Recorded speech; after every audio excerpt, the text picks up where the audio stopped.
the Jake Giffin Podcast. What's the difference in your world between like offensive thinkers, defensive thinkers? Is that something that's even considered in kind of the stuff you do? I would, I'm by my core, I'm a defensive guy. But as I've actually gotten older, being on offense is probably more of my mindset now. Just go and do it. That's weird how that happens, right? Because I think I was like that too, where for a long time I was very focused on staying away from the pain, kind of away from danger, kind of preparing, not to fail. And then once I started getting used to, like, hey man, you're not gonna be a millionaire by saving money, right? You have to put it out there. You have to invest. You have to send it out. You have to risk. And so it's one of those things where, as I've gotten older too, it's like I've started making this shift from defense, protecting what I've got, to being, oh man, you got to think about what the goal is. And we do that. I think as Christians, I think we lose sight of that because Christ is the goal, right? He's the target, and everything in our lives is committed to kind of conforming us to that. And so, yeah, so I'm with you. I think as you get older, you kind of change directions for some reason. But defense, like my wife is defensive. She's, defensive players, they're always trying to figure out how not to let the team score. You know what I'm saying? they got defense. They're good. They're good at figuring out where all the holes in your plan are. And you need those people, right? But it's harder to be those people. So you don't really, so you've talked a lot about mental dominance. What's some personal failures that are going to help our audience kind of reorient or kind of guide their lives a bit? Well, I think where we just were is one of the things. It's like, do it afraid. Do it afraid. Do it in like, and it's interesting because like you said, we go through this thing and my father warned me of this, but it's all, the father's wisdom doesn't hit you until, like, I don't know, maybe a decade later sometimes. Because you're just like, oh, it's just dad. And then you're just like, and I had that conversation with my father. My father's 76 years old right now. And he and I was having that talk, and I was just telling him how, like, in business and in different things in life, I was like, Dad, I remember when you told me you reinvented your life, in your 40s. I was like, dude, it's real. Like, I'm there. Like, I've had this success. I've done a many of things, and it's just like you're at the highs. And you just think that high, and me going overseas and speaking a couple of times and doing all the things, you just think that, like, that train is just gonna just keep going, and then next thing you know, you're like, oh, that's so much the past. Like, what's next? And then you realize that what got you there won't take you to the next step. And then you end up kind of flatlining, and then you're just like, oh my goodness, I got to start back over. Like, I just graduated from college, 2 weeks ago. And so there's this idea, and, and then of course, here recently, obviously professionally, I've been making a lot of moves, but my major shift has probably happened in the last 4 or 5 years has been in ministry. And so, I've been all over the spectrum when it comes to religion and spirituality. I've tried almost all sorts of things. I always kept the Bible close to me, but I might have been like, oh, this over here doesn't seem too bad. Oh, this seems like this will work. Oh, this will work. And it's like, then you realize, like, okay, all of that has not benefited me. But I'll tell you where it did benefit me is that when I did open it back up again, and I did see the light, and I did reread the Gospels, and I did get back, and understanding what Acts is supposed to be in our lives, I'm like, oh my goodness, I need to reinvent myself, even from the foundation of my Christian faith.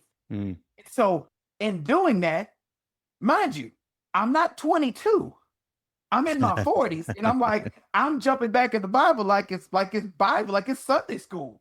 And Yeah. so there's a kind of a push pull where you're just like, am I too late to the party? But then you realize Paul wasn't exactly a young dude. All those disciples were completely clueless on so many different fronts.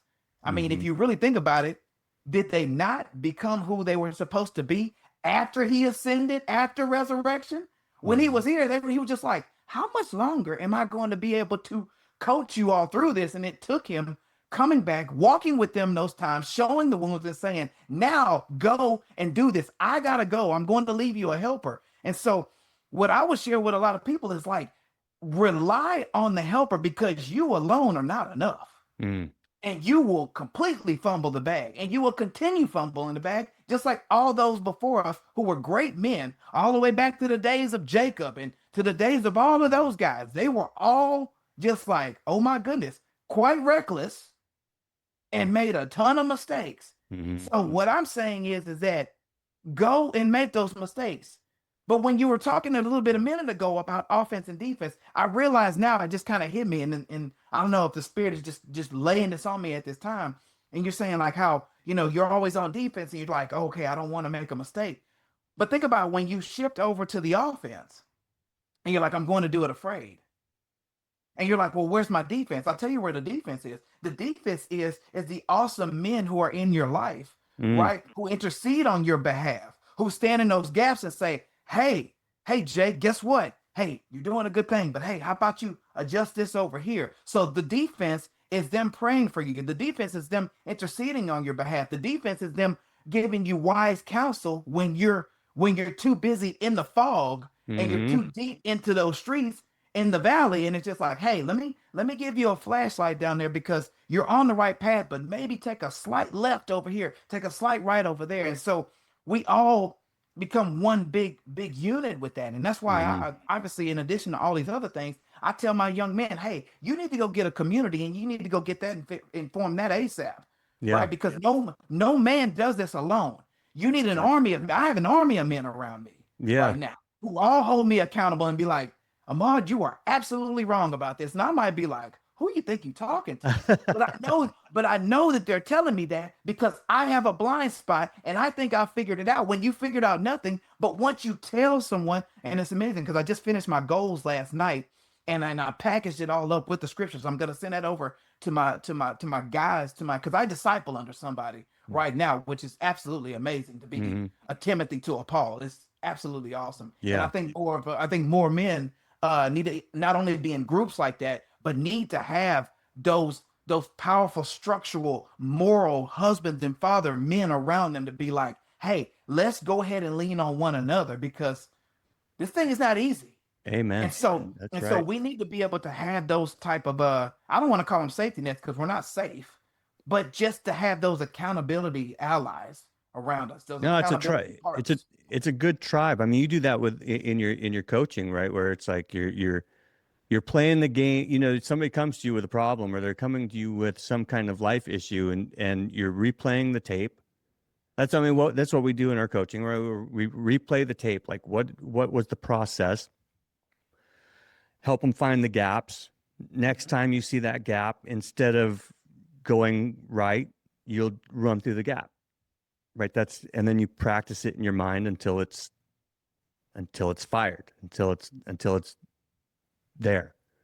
That way, you practice it beforehand, and and that's the purpose of a coach. Like a lot of people have, this is what's so insightful about the things that you're working on, being a coach and being a speaker and being so involved in athletics and ministry, is that you get to see the psychological performances, or if that's the right way to say it. All these things are intricately related.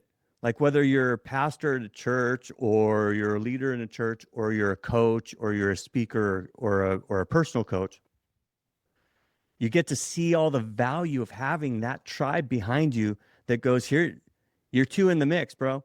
You gotta break out of it. You're in the fog. Let me help you part that fog a bit and give you some, and and help you define where those gaps are, man. That's powerful right there, because I think if anybody takes anything out of this, it is whether you're a man or a woman, you got to find savages that you can absolutely rely on, who will tell you the absolute truth in love and force you outside your blind spots. Completely and totally agree. You got, I one. I mean, I don't know which book I wrote it in, but I wrote it in one of them. I was like, man, you got to get the yes man out of your life. Mm-hmm. Like, get the yes man out of your life. The ones who think that, oh, everything, Jake, that's keynote I've ever heard. Jake, that was the best podcast. He's just like, where's the constructive criticism? Dude, that's where am I supposed to grow if I'm awesome every time I do something? Where's the growth? Yeah. Right. And you have to have those kind of guys whom you give that permission structure to be like, hey, I'm extremely flawed. Please tell me when I'm out of line, because I'll continue just running into that same stupid wall and thinking that I'm getting somewhere.